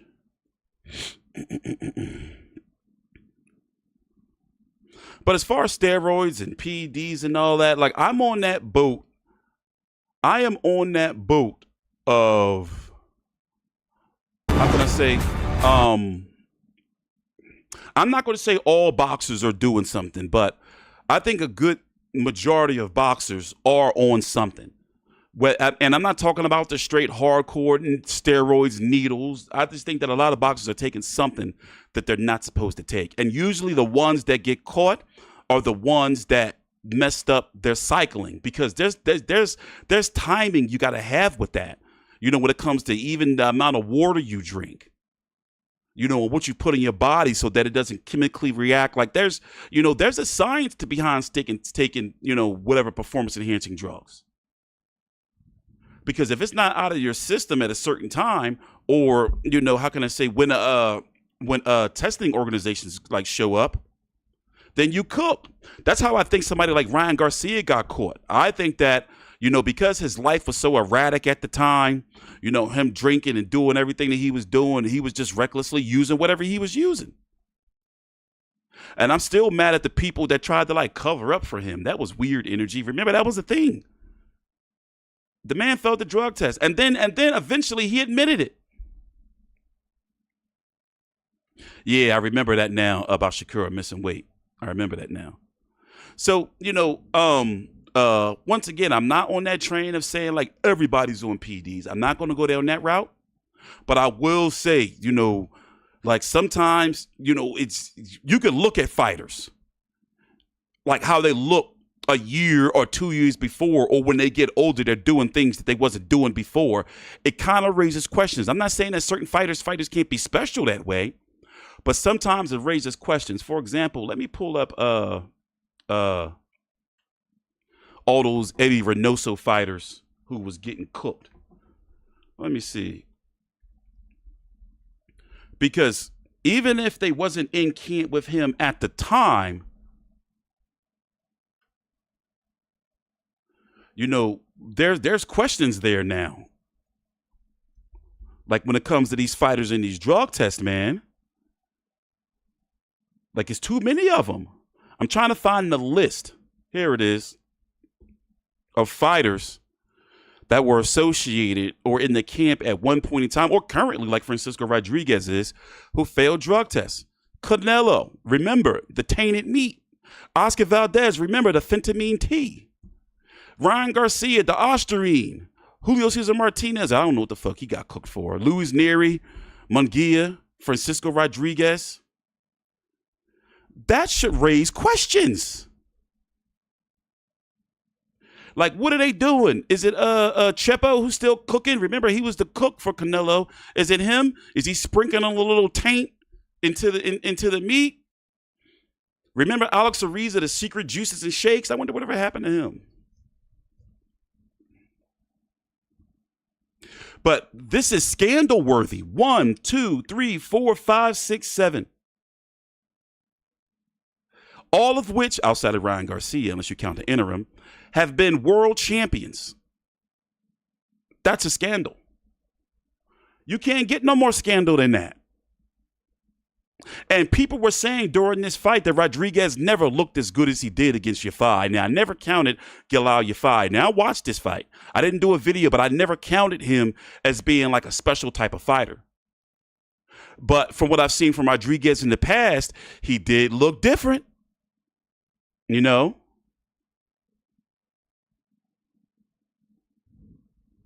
He did look different. Andy never had no issues, did he? No. Yeah, Andy never failed anything. I wonder what's going on with him. His career is just going to waste. Oscar Valdez is on his way back.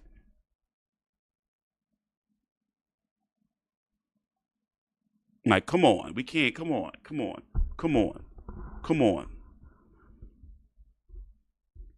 You know what I mean? Who is it? You know, how all these people pop and they're saying, oh, you know, something's been tainted. Ain't nobody trying to hear that no more. And from the same camp, or, you know, you worked with the same person at one point in time, because you know what it looks like. It looks like he's the dealer.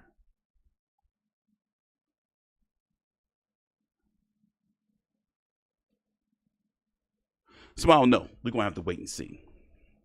By the way, the beautiful Claudia Trejos. But, oh, yeah. I'll never forget or forgive Canelo delaying the second Golovkin fight to juice himself. Dag, I didn't even think about that. That's a deep-ass conspiracy theory right there. I forgot why the second fight got delayed. I was sick at the time. Remember, my black ass was in, you know, recovering from that coma. So I wasn't around for the build-up for Canelo Golovkin 2. Reynoso needs to chill on really adding too many spices. I'm not trying to hear that. Now we're gonna say it's the spices. The spices be having taint in them. Yeah, we're gonna be back. I'm gonna be streaming tomorrow too. I just won a this is a different, like, you know, subject, but I just won a major lawsuit. That's pretty much what I've been doing the last 2 years. So that's over. You know, just got my judgment last week, right before the holiday.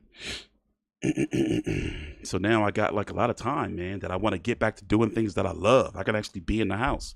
I haven't been like available the last couple of years.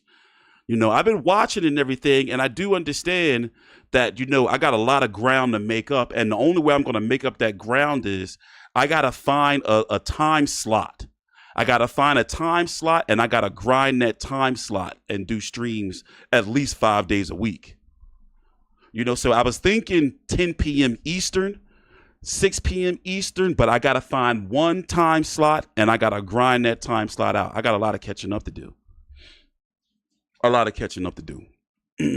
Because YouTube don't promote my videos anymore. And you know how it is. If you're not doing content, you know, people ain't gonna come watch. It just works like that. People don't want to see people popping up every, you know, 3-4 months with a video or stream.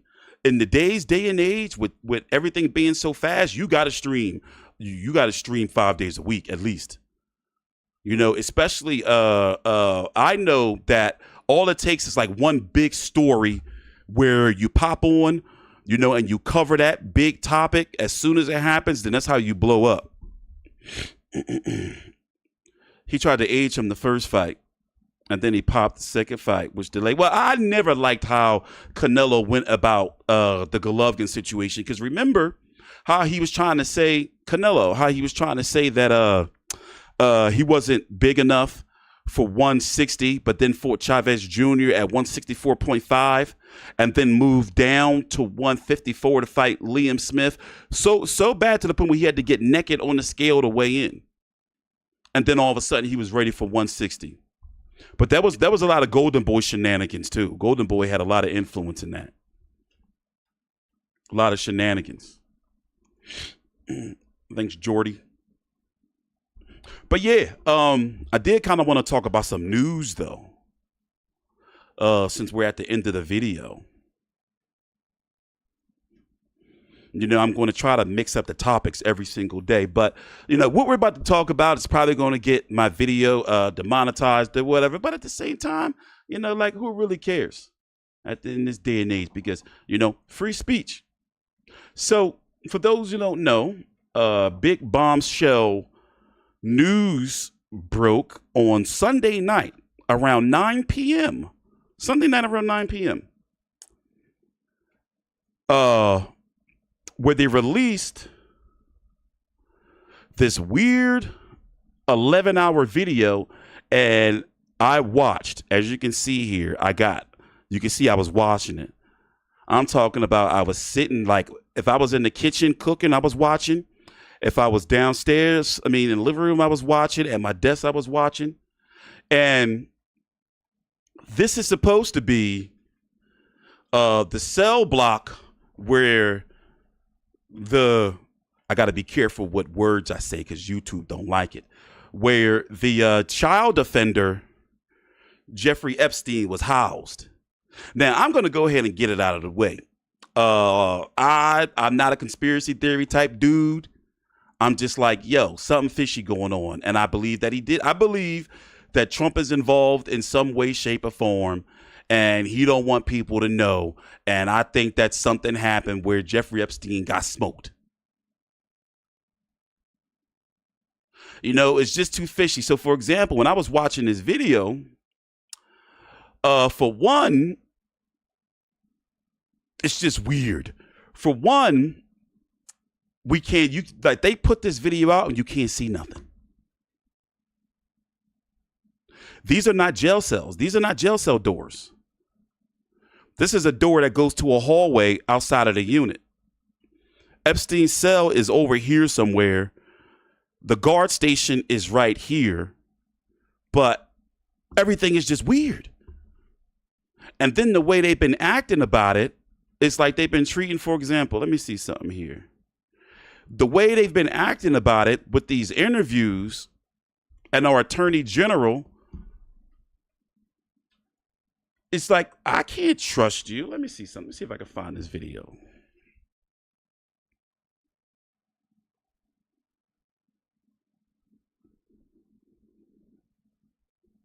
So the whole situation is just a mess.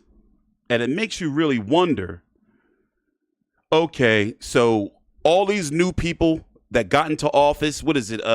People like, who runs the FBI now? Kash Patel, Dan Bongino, all these people that were like, yeah, you know what? We get in the office. We're going to open that Epstein shit up. We're going to let y'all see it. We're going to tell you who were the people that were trafficking these kids and smashing them and all on the planes and not like, and all of a sudden now they're telling us it was like, yeah, there was no client list. Jeffrey Epstein was just, downloading inappropriate stuff for himself.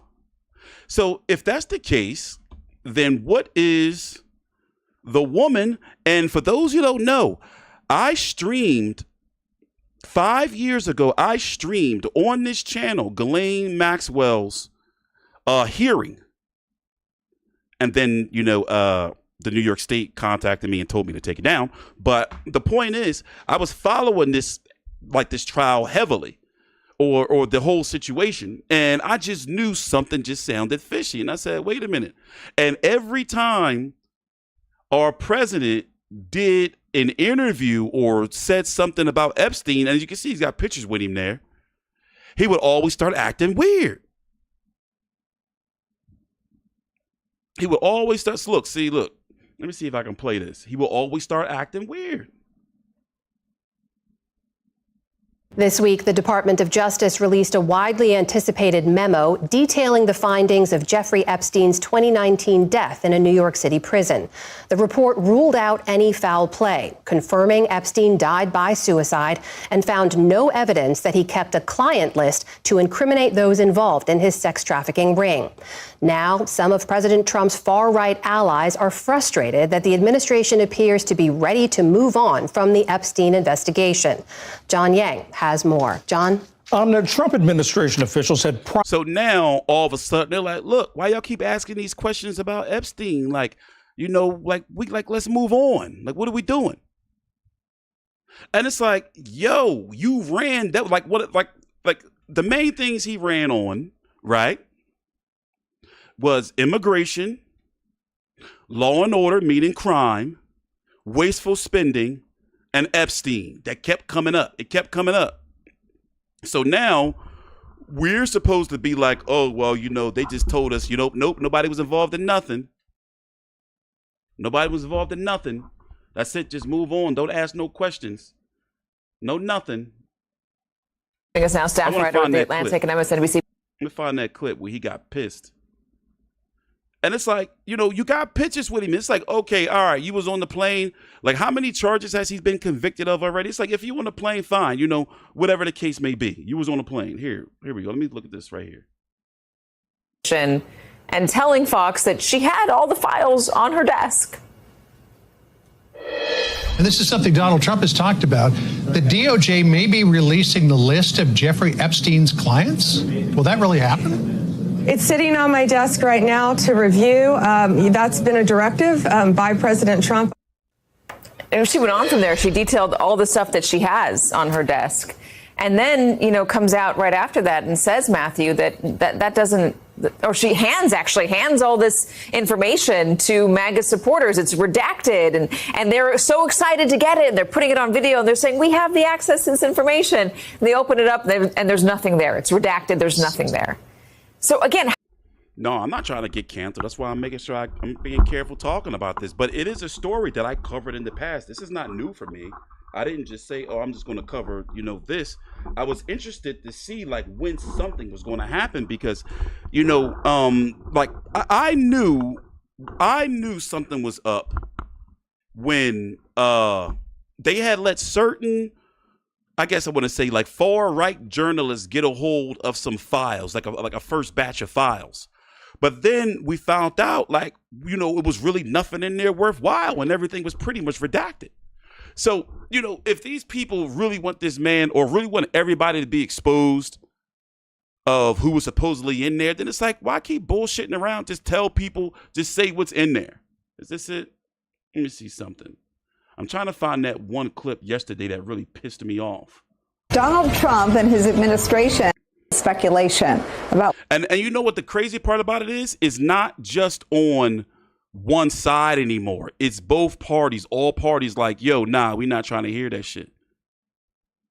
Like you said, here it is right here.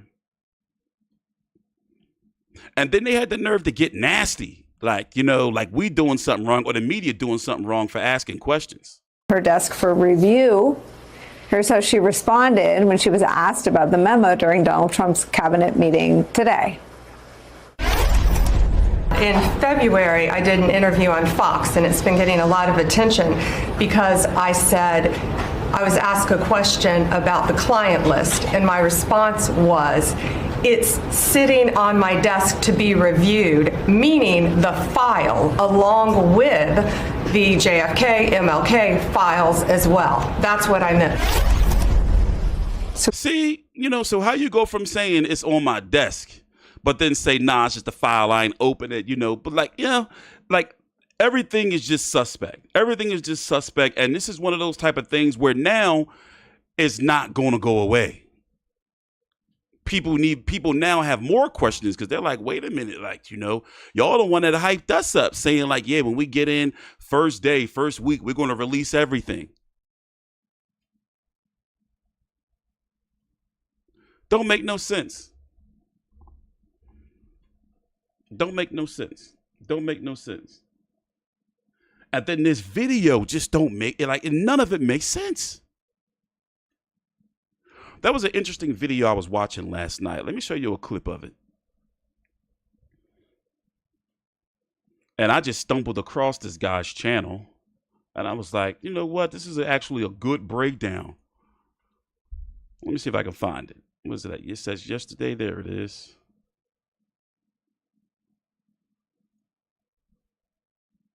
The Department of Justice and the FBI released the 11-hour camera footage of the Special Housing Unit, or SHU, where Jeffrey Epstein was being held the night that he offed himself. And we already have a lot of questions. This is the part right here. Is it going to play? What are you doing? Why are you not playing?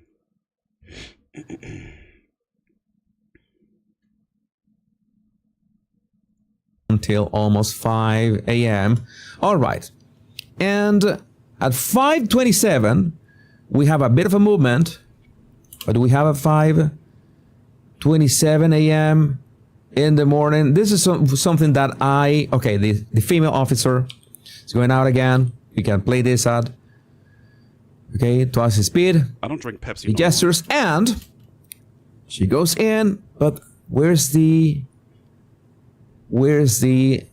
figure. There's a strange hooded figure. This. Who is this? This person, who I assume is a female and is wearing a hoodie, is going out at 5:38 in the morning.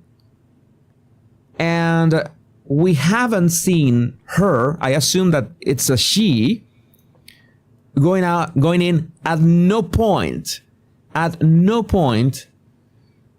the night since Jeffrey Epstein was walked to his cell. And you cannot make out her features. I think it's a hoodie that she's wearing or something that is covering, and there's no way of looking at her face. The point is, the whole thing's strange. And I'm just going to go ahead and say, I think that dude, he knew too much. I think just like everybody else thinks regarding the subject, is that Epstein knew too much. And some powerful people said, listen, he can't go to court. He can't make it out of that jail cell. We got to get him out of here. We got to get him out of here. And now they found out in those files that whether it's donors, whether it's other politicians, whether it's, billionaires or whoever the case may have been, the president of the United States, they're like, oh yeah, we can't have this come out. It's going to be outrage. Now, you can't assume that all the people that was taking his planes were engaging in inappropriate activity with children. But just being on that list or being on that plane and denying it, that's where the problem is. And I think that's what a lot of people are scared of being associated with it.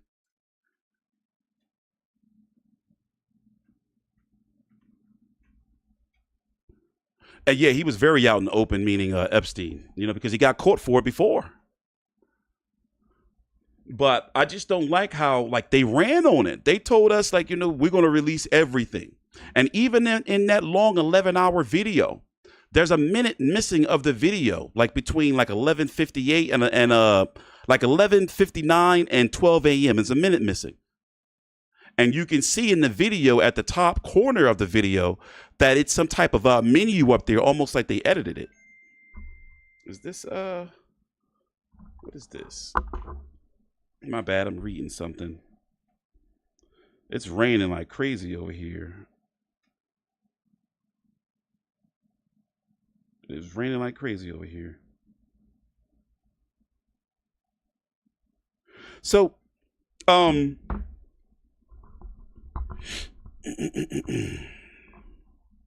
but it's not going to go away. It's the biggest story in the country right now. And they're trying to deflect and, talk about everything else. But it's like, y'all just going to just not give us no information. Y'all said we was going to have this day one, have that day one. And, heads were going to roll. Oh, my God, Frofot. Yo, listen, why are you spamming my chat, dog? What's going on? Get it together. Grow up. Grow up. But yeah, I'm going to be streaming every day, or at least I'm going to try to. I don't have to be anywhere the next few days, and I got to start digging out this hole that I got myself in. For those who didn't know or who didn't care, Philadelphia had a strike where they wasn't picking up trash. Luckily, thank God for me, I don't live in Philadelphia anymore. But they had a trash strike where trash was just popping up all over the city. Let me see if this is it. Now to the breaking news overnight about the Jeffrey Epstein files and the conspiracy theories officially being rejected. Overnight, the FBI and Justice Department releasing 11 hours for that one interview he did. President Trump is making it clear it's sitting really on my me desk off. to be reviewed, meaning the file along with her handling of the Jeffrey Epstein files. Are you still talking about Jeffrey Epstein? This is what pissed me off. Because he's coming at a reporter for asking the question. And it's like, how you gonna, like listen to him? Against calls to fire are refusing to move on. That's after an FBI and Justice Department memo confirmed Epstein died by suicide, among other findings. ABC's Andrew Dimebert has the story. The Trump administration pushing back against calls to fire Attorney General Pam Bondi over her handling of the Jeffrey Epstein files. Are you still talking about Jeffrey Epstein? This guy's been talked about for years. A Justice Department report this week revealed the accused sex trafficker did not keep a secret so-called client list, seemingly contradicting Bondi's statement earlier this year that she had Epstein's list in her office. it's sitting on my desk right now to review. Bondi now clarifying that statement, saying she was taken out of context. My response was, it's sitting on my desk to be reviewed, meaning the file along with the JFK, MLK files as well. The Justice Department report also confirming Epstein died by suicide. Investigators saying the conclusion that Epstein died by suicide is further supported by video footage from where Epstein was housed. But some critics raising questions about that footage, pointing to a jump in the timestamp from 11:58:59 to midnight. Bondi, when asked about the missing minute, said the videotape glitch happens every night and is not a sign of tampering. Still, some Trump loyalists not happy with these explanations. The only other explanation that I can think of, again, maybe you've got another, is that intel services are at the very center of this story. Elon Musk also critical, posting, how can people be expected to have faith in Trump if he won't release the Epstein files? I remember just a few weeks ago, they were beefing and he said that Epstein was on the list. That's why he wouldn't release it. But I can't wait to see how this plays out because now everybody's pissed. All sides are pissed. All them fools used to be talking shit about Trump, and now they're all in this cabin, spineless humans. Yeah, how about that? That is true. Even the vice president, J.D. Vance. But I ain't like that, though. I ain't like how a question was asked, and he's like, are you still talking about him? Like, dude is not, a child sex offender. It's like, yeah, we still talking about him. What do you mean? Like, what is you talking about? Like, you told us you was going to give us some answers, and you, just move on. It's been years. Fuck out of here. Well, anyway, I'm going to see you guys later on. You might see me even later on the night. Thanks for watching. Please subscribe.